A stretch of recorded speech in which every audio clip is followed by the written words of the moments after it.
Meenakshi YouTube channel చూస్తున్న వారందరికీ ధన్యవాదములు. నమస్తే.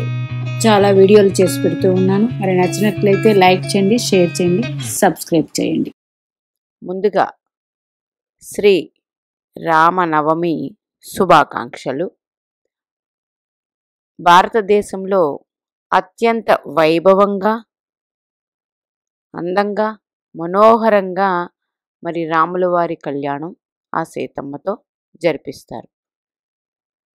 ఎందుకంటే మనకి దశావతారాల్లో రామ అవతారం, కృష్ణావతారం చాలా ముఖ్యం.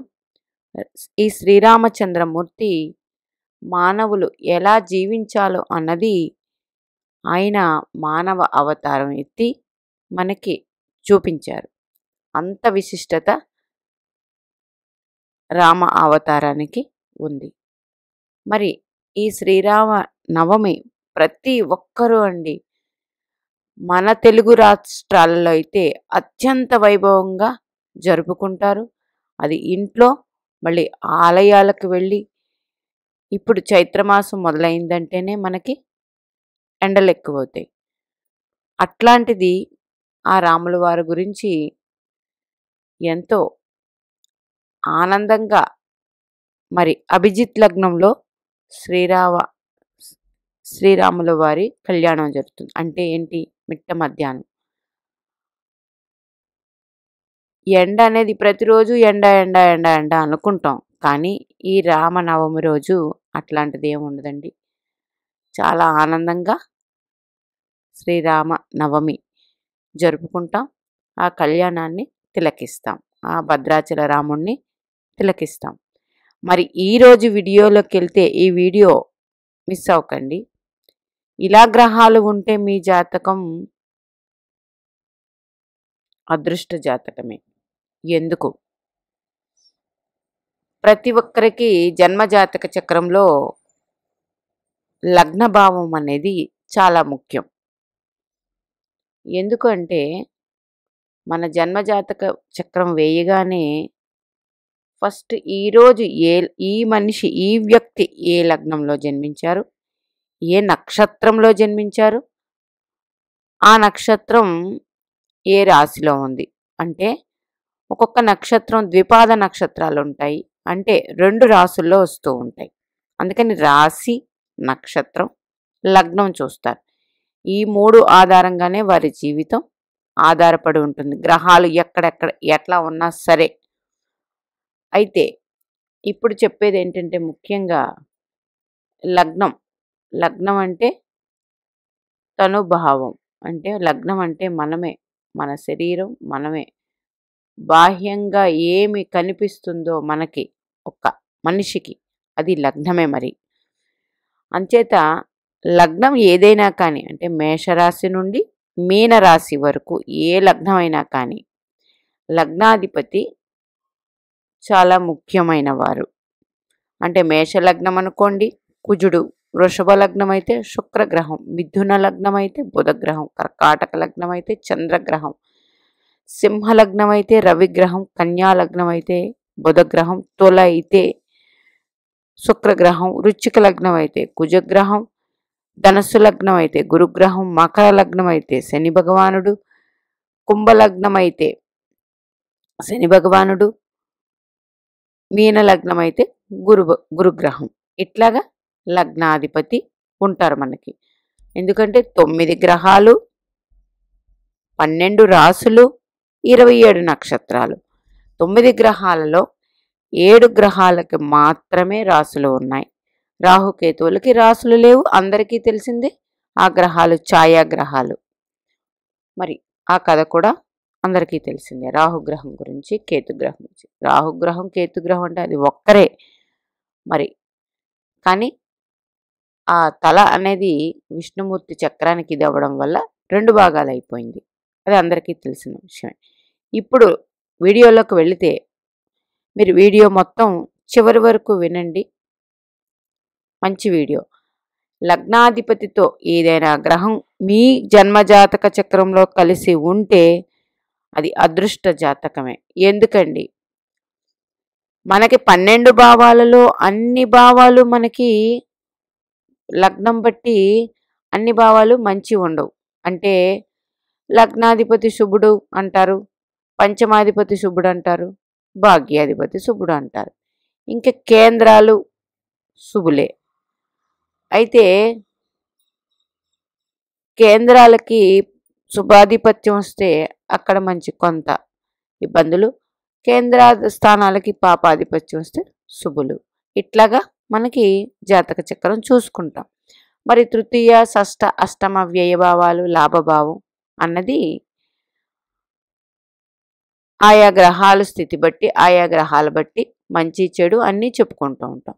అందుకని ఈ 12 భావాలు లగ్న పంచమ భాగ్యాధిపతులను పక్కన పెట్టేస్తే, ముఖ్యంగా లగ్నము అధిపతితో మనకి చెడు భావాధిపతి కలిసి ఉంటే, లగ్నాధిపతితో కలిసి ఉండడం వల్ల ఆ చెడు తీసేసి ఆ గ్రహం కూడా మనకి మంచినందించి, ఆ గ్రహం జన్మజాతక చక్రంలో ఏ భావాధిపతి అయ్యాడో ఆ భావం నుంచి కూడా మంచి ఫలితాలు ఈ లగ్నాధిపతి ఇస్తారు. ఇప్పుడు ఎవరి జాతకం చెప్పనండి, ప్రస్తుతం గోచారం తీసుకుంటే గురుగ్రహం వృషభంలో ఉన్నారు, కుజచంద్రులు కర్కాటకంలో ఉన్నారు, కేతు కన్యలో ఉన్నారు, మరి మీనరాశిలో రాహువు, శుక్రగ్రహం, బుధగ్రహం, శనిగ్రహం, రవిగ్రహం ఉన్నారు. ఇప్పుడు ఇదే ఫస్ట్ తీసుకుందాం, సింహలగ్నం తీసుకుందాం. అంటే ఎవరు? రవిగ్రహం. రవితో ఇప్పుడు ఎన్ని గ్రహాలు ఉన్నాయండి? 1, శని భగవానుడు, బుధుడు, శుక్రుడు, రాహువు ఉన్నారు. మరి మొన్న 30వ తారీఖు అయితే ఉగాది రోజుకి 6 గ్రహాల కలయిక అని చెప్పి ఉన్నారు. ఇప్పుడు 5 గ్రహాల కలయిక సింహలగ్నం అయ్యి రవిగ్రహంతో ఈ గ్రహాలన్నీ ఉన్నాయి కాబట్టి శని భగవానుడికి 1, 2, 3, 4, 5, 6, 7 షష్ఠ సప్తమాధిపత్యం వస్తుంది. శుక్రుడికి తృతీయ 1, 2, 3, 4, 5, 6, 7, 10 దశమాధిపత్యం వస్తుంది. మరి బుధుడికి సింహలగ్నం అయితే ద్వితీయ లాభాధిపత్యం వస్తుంది. రాహు అన్నది, కేతు అన్నది మీకు వాటికి ఆధిపత్యాలు లేవు. వారు ఏ రాశిలో ఏ భావంలో ఉంటే అదే. రాహు కూడా కలిసి ఉన్నారు కాబట్టి రవితో ఇది పవర్ఫుల్ జాతకం అవుతుంది. ఎప్పుడు సింహలగ్నం అయ్యి రవితో ఇన్ని గ్రహాలు కలిసి ఉన్నాయి కాబట్టి. అదే తులాలగ్నం, వృషభ లగ్నం అనుకోండి, శుక్రుడు ఇక్కడ ఉన్నాడు అంటే లగ్నాధిపతితో మళ్ళీ ఇన్ని గ్రహాలు కలిసి ఉన్నట్టు. మరి అదే మిథున లగ్నం, కన్యా లగ్నం అనుకోండి, బుధుడు ఉన్నారు అంటే లగ్నాధిపతితో మళ్ళీ ఇన్ని గ్రహాలు కలిసి ఉన్నట్టు. అంటే ఇక్కడ చెప్పొచ్చేది ఏంటంటే శుక్ర లగ్నాలకి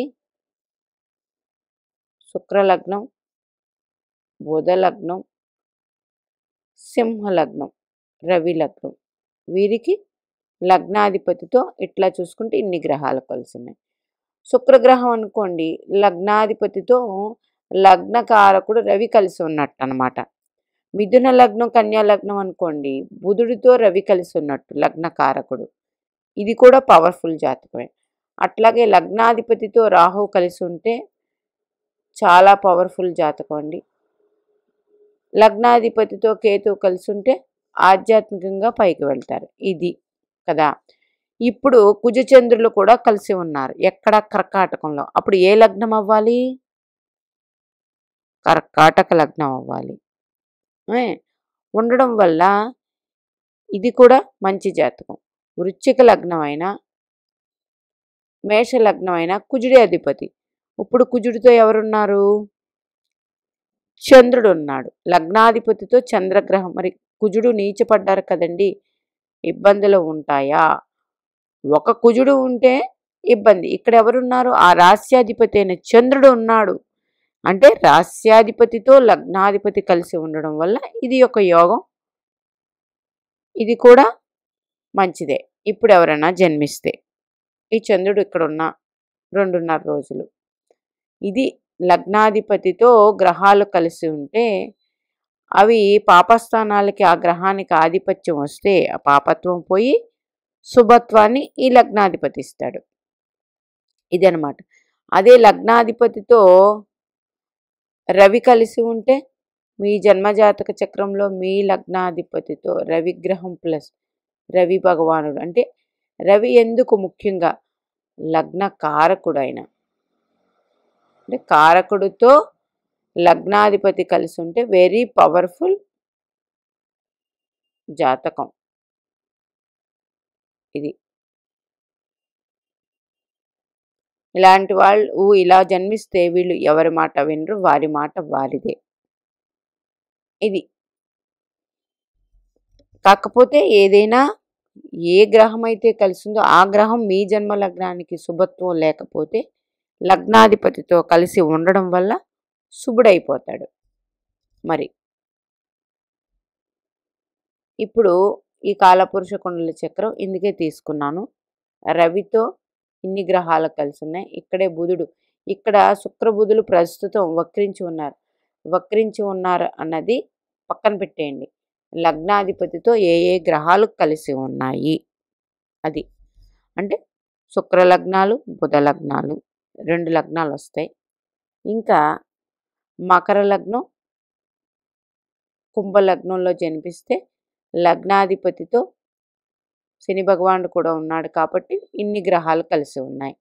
అంటే మకరం, కుంభం, నెక్స్ట్ కుజుడితో చంద్రుడు కలిసి ఉన్నాడు కాబట్టి మేషలగ్నం, వృశ్చిక లగ్న జాతకులు, అట్లాగే కన్యా లగ్నం, మిథున లగ్న జాతకులు, వృషభ లగ్నం, తులా లగ్న జాతకులు ఇట్లా పుట్టి ఉంటే ఇక్కడ అందరికీ కూడా చూడండి రవిగ్రహం ఉన్నారు. డిగ్రీలు వైజ్ వెళ్తే మళ్ళీ అది 12 అంటే సరి సంఖ్య కాబట్టి సరి సంఖ్యలో కలిసి ఉన్నారు. డిగ్రీల వైజ్ వెళితే మళ్ళీ అక్కడ మనకి జరిగే మంచి విషయాలు అలాంటివి ఈ డిగ్రీల వైజ్ కొంత హెచ్చు తగ్గులు ఉంటాయి. ఇంకా ఇప్పుడు 6వ తారీఖు కాబట్టి ఇంకొక 8 రోజులు పోతే రవిగ్రహం ఇక్కడి నుంచి మేషంలోకి వెళ్ళిపోతారు. అంటే కారకుడితో ఏ గ్రహం ఇప్పుడు కలిసి ఉండదు, ఒక రవిగ్రహమే ఉంటారు. అట్లా తీసుకోండి.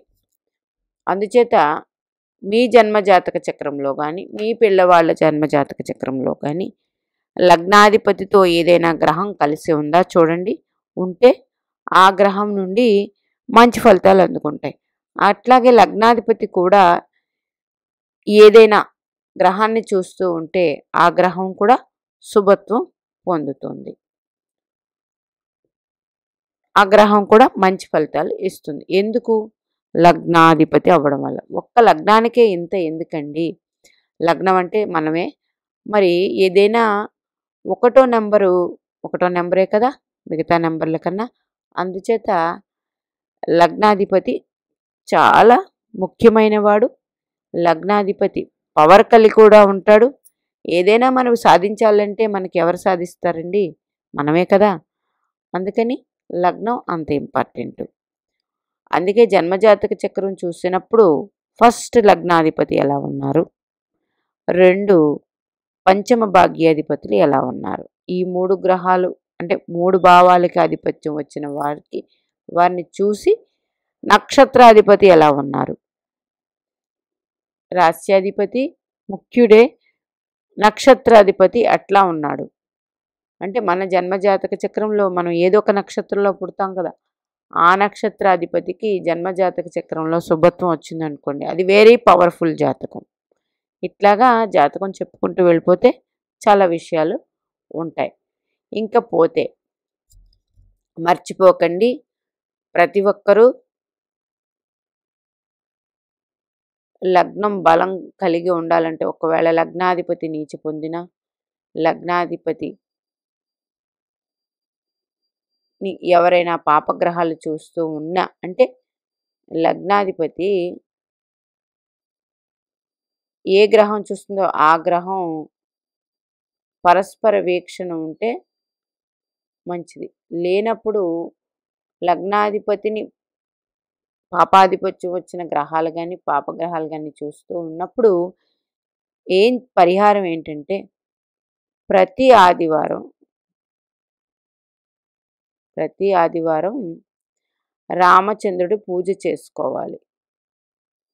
సూర్యభగవానుడికి ఎలాగ అర్ఘ్యం ఇస్తాం, ఎందుకంటే అర్ఘ్యప్రియుడు సూర్యభగవానుడు, ఆయనకి అర్ఘ్యం ఇస్తే చాలా మంచిది. అట్లాగే రామచంద్రుడిని పూజ చేసుకోవాలి.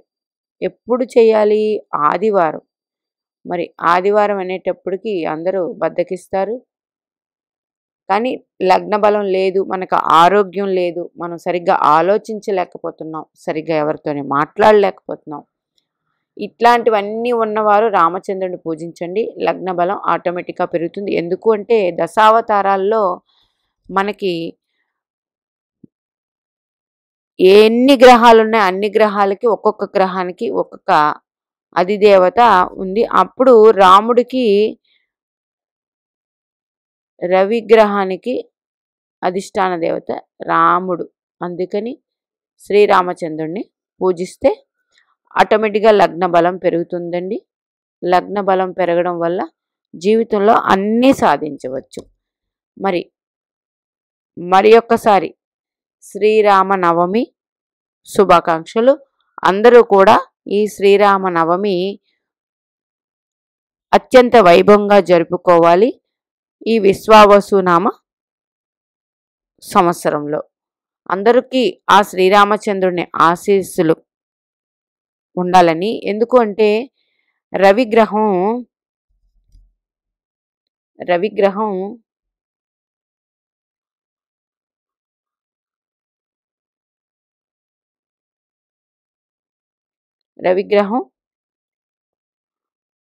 ఈ సంవత్సరం గ్రహాలకి రాజు. ఆదివారంతోనే ఉగాది వచ్చింది.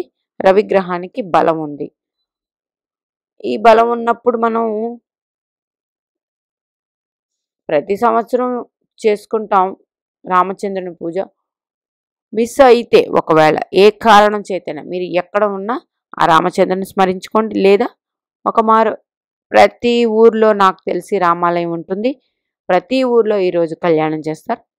వెళ్ళి వీక్షించి ఆ అక్షతలు నెత్తి మీద అంటే మన శిరస్సు మీద వేసుకుంటే ఆ రవి భగవాన్ అనుగ్రహం సంపూర్ణంగా లభిస్తుంది. మీనాక్షిదేవి ఆశీస్సులు మనందరి మీద ఉండాలని కోరుకుంటూ నమస్తే.